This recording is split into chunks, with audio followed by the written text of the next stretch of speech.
Hello दोस्तों, स्वागत है आपका रित्याज एम्पायर में। दोस्तों, हम लोग यूजीसी नेट जेआरएफ के प्रश्न पत्र 1 के प्रीवियस ईयर क्वेश्चंस कवर कर रहे थे चैप्टर वाइज। तो दोस्तों, हम लोग ज़्यादा बातें ना करते हुए सीधे अपने क्वेश्चंस की तरफ बढ़ते हैं। दोस्तों, हम लोग अभी रिसर्च एप्टीट्यूड चैप्टर कवर कर रहे हैं और इसके काफ़ी टॉपिक कवर कर चुके हैं हम लोग दोस्तों। तो चलिए दोस्तों, हम लोग अपने क्विक रिविज़न की तरफ बढ़ते हैं। हमारा आज का टॉपिक है दोस्तों गुणात्मक एवं मात्रात्मक शोध। दोस्तों, ये वीडियो अगर आप लोग पहली बार देख रहे हैं तो आप लोग इसकी प्लेलिस्ट में जाके स्टार्टिंग से सारी वीडियोस देख सकते हैं। और दोस्तों, इसमें दो बुक्स हैं, एक वॉल्यूम 1 एक वॉल्यूम 2। वॉल्यूम 1 की प्लेलिस्ट एक अलग बनी हुई है, उसमें सारे जितने भी थ्योरिकल इंपॉर्टेंट टॉपिक्स हैं वो हम लोग कवर कर चुके हैं। और दोस्तों, हम लोग ये दूसरी प्लेलिस्ट है वॉल्यूम 2 की, जिसमें इसके जितने भी इम्पॉर्टेंट थ्योरिकल टॉपिक्स होंगे वो सारे कवर करेंगे। चलिए स्टार्ट करते हैं इसका पहला क्वेश्चन। हमारा पहला क्वेश्चन है दोस्तों, अभिज्ञात शोध प्रश्न अथवा उद्देश्य से संबंधित प्राथमिक अध्ययनों का गुणात्मक रीति से सार संक्षेपण और व्याख्या करने का को क्या कहा जाता है? तो इसका सी ऑप्शन सही हो जाएगा, वृत्तांत पुनरीक्षा। अभिज्ञात शोध प्रश्न अथवा उद्देश्य से संबंधित प्राथमिक अध्ययनों का गुणात्मक रीति से सार सर्वेक्षण और व्याख्या करने को वृत्तांत पुनरीक्षा कहा जाता है। हमारा अगला क्वेश्चन है दोस्तों, गुणात्मक अध्ययन में रत शोधकर्ताओं की निम्नलिखित में से कौन सी एक महत्वपूर्ण विशिष्टता होती है? तो इसका सी ऑप्शन सही हो जाएगा, प्रतिक्रियात्मक। चलिए दोस्तों, इसकी व्याख्या समझ लेते हैं। गुणात्मक शोध पर कार्य कर रहे शोधार्थी की विशेषताएं निम्नवत है। नंबर 1 है प्रतिक्रियात्मक शोधार्थी शोध के दौरान प्रयोज्यों की प्रत्येक क्रिया को ध्यानपूर्वक अंकित करने वाला होना चाहिए। दूसरा नंबर है जिज्ञासु एवं खुले विचारों वाला चिंतन करने वाले प्रश्नों को प्रयोज्यों से पूछना तथा सूचनाओं को सही क्रम में एकत्रित करना विचारों को अपनाने वाला होना चाहिए। नंबर 3 है व्यापक व्यावसायिक संदर्भ से अवगत। नंबर 4 है सहानुभूति और धैर्यवान प्रभावी संचार के लिए आपको विभिन्न प्रकार के व्यक्तियों से जुड़ने और बनने में सहज होना चाहिए। और नंबर 4 है कई शोध विधियों का उपयोग करना। हमारा अगला क्वेश्चन है दोस्तों, नीचे दो कथन दिए गए हैं। एक अभिकथन ए के रूप में लिखित है, दूसरा उसके कारण आर के रूप में। तो दोस्तों चलिए, इसका अभिकथन है गुणात्मक शोध में अनन्य केस अभिविन्यास संभव है जिससे बाद में केस पारीय विश्लेषण हो सकता है। और इसका कारण दिया गया है अभिकल्प लोच गुणात्मक शोध प्रामाणिकता चिन्ह है क्योंकि इसमें स्थिति संबंधित परिवर्तन हो सकते हैं। तो दोस्तों, इसका सही ऑप्शन ए हो जाएगा, यानी कि ए और आर दोनों सत्य है और आर ए की सही व्याख्या है। चलिए एक बार व्याख्या अच्छे से समझ लेते हैं। अभिकथन गुणात्मक शोध में अनन्य केस अभिविन्यास संभव है जिससे बाद में केस पारीय या क्रॉस विश्लेषण हो सकता है, सत्य है।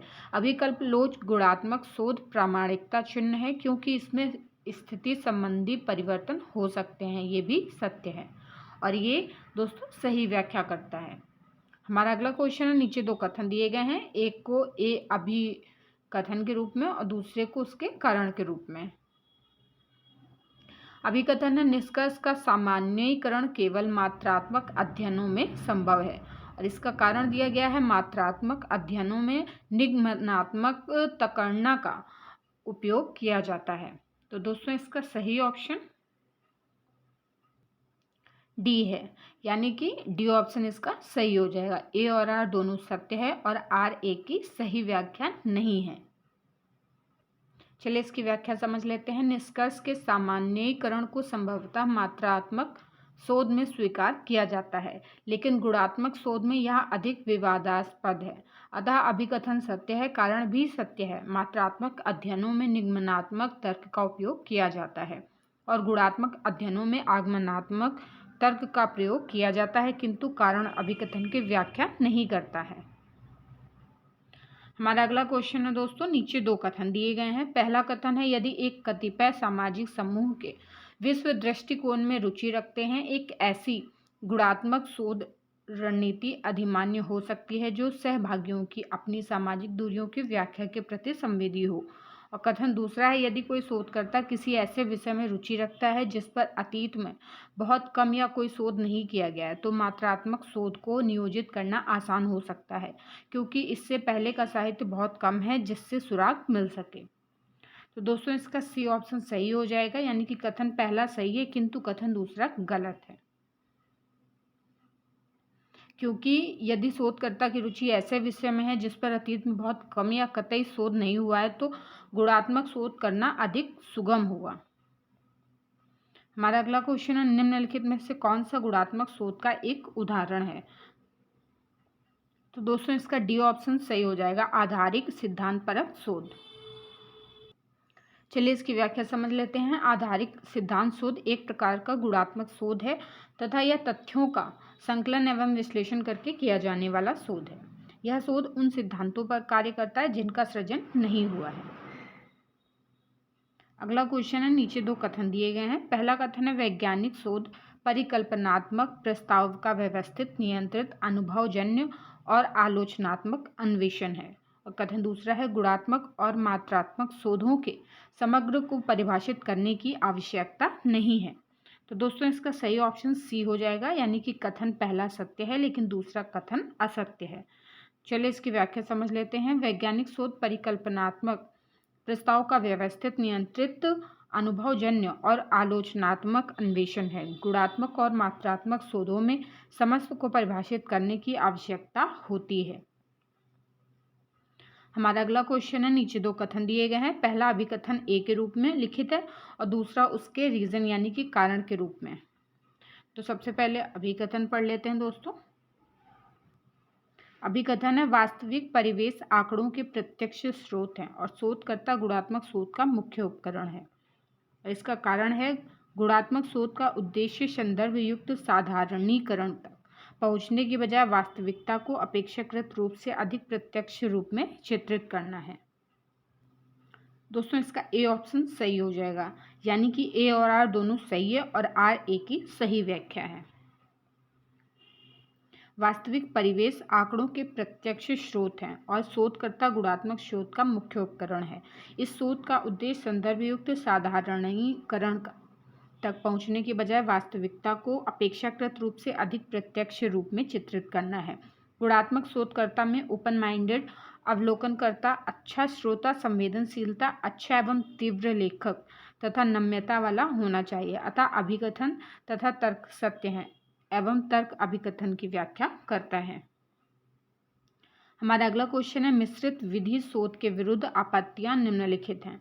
तो दोस्तों नंबर इसमें ए दिया गया है, मात्रात्मक व गुणात्मक शोध ज्ञान मीमांसीय रूप से भिन्न है। बी है, गुणात्मक शोध की तुलना में मात्रात्मक शोध बेहतर है।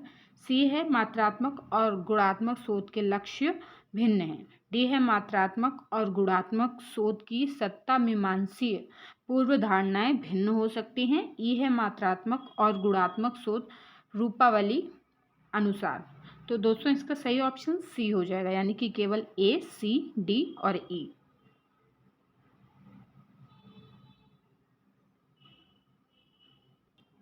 हमारा अगला क्वेश्चन है, निम्नलिखित में से कौन से अभिगम मात्रात्मक अभिगम के अंतर्गत हैं? ए है अनुकरण अभिगम, बी है प्रक्षेपी तकनीक, सी है अनुमानिक अभिगम, डी है गहन साक्षात्कार, ई है प्रायोगिक अभिगम।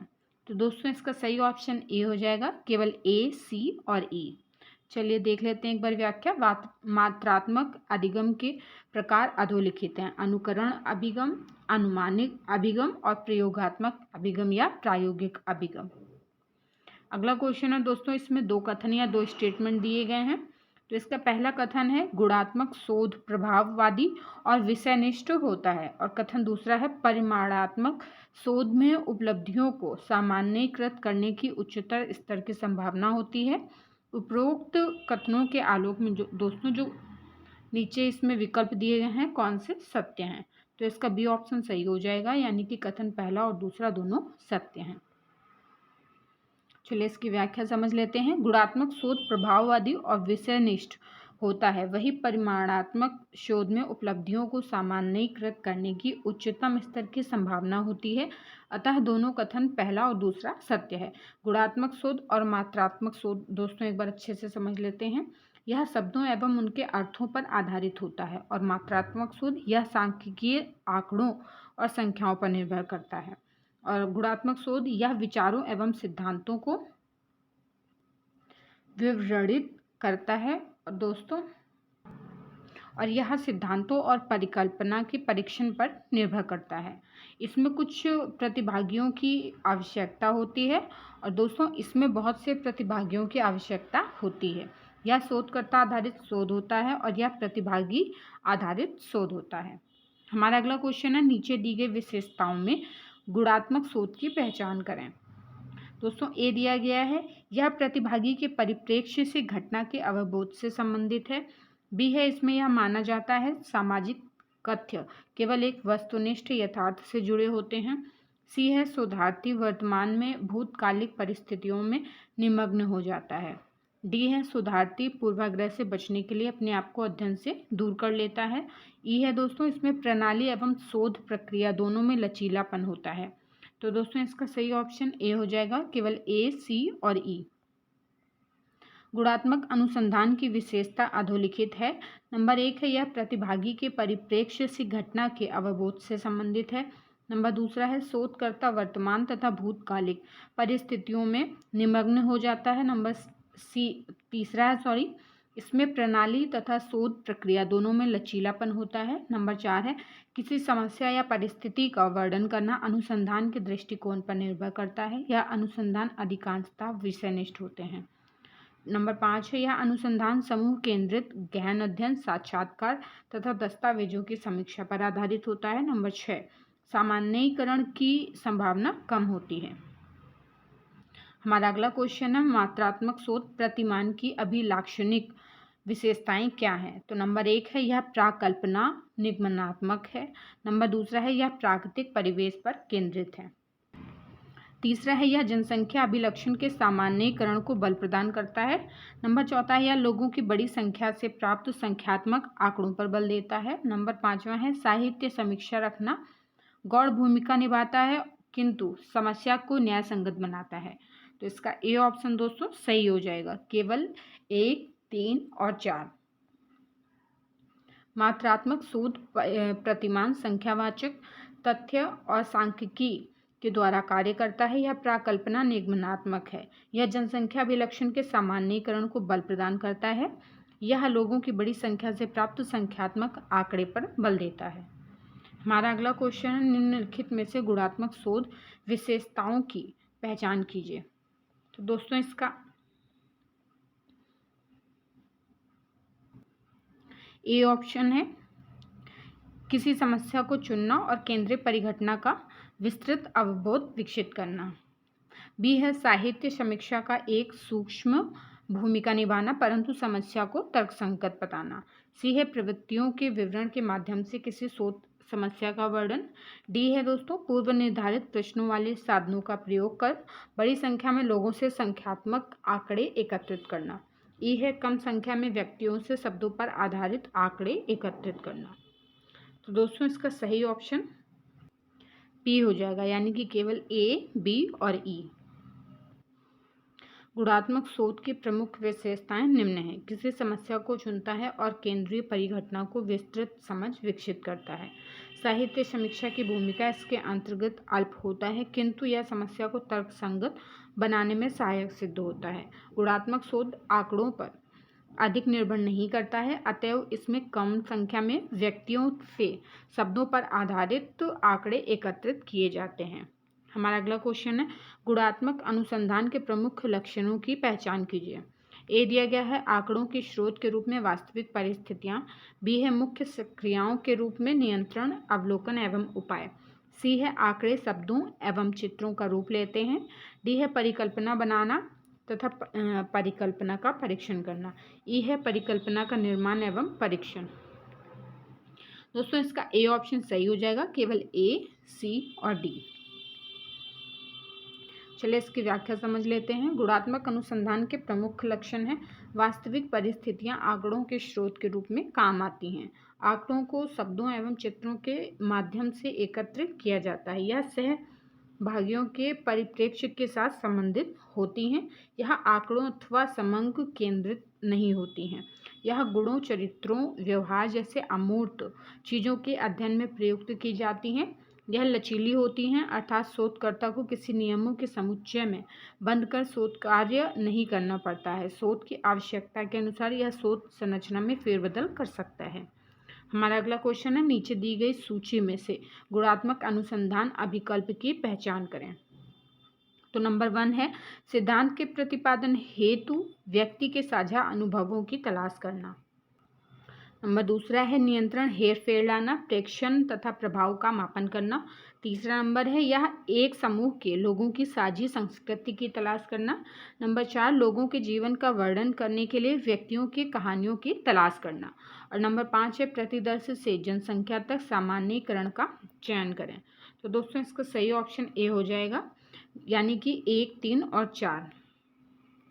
सिद्धांत के प्रतिपादन हेतु व्यक्ति के साझा अनुभवों की तलाश करना, एक समूह के लोगों की साझी संस्कृति की तलाश करना, लोगों के जीवन का वर्णन करने के लिए व्यक्तियों की कहानियों की तलाश करना आदि गुणात्मक अनुसंधान अभिकल्प है। गुणात्मक शोध का मुख्य उद्देश्य मानव व्यवहार और उसे नियंत्रित करने वाले कारणों को गहराई से समझना होता है।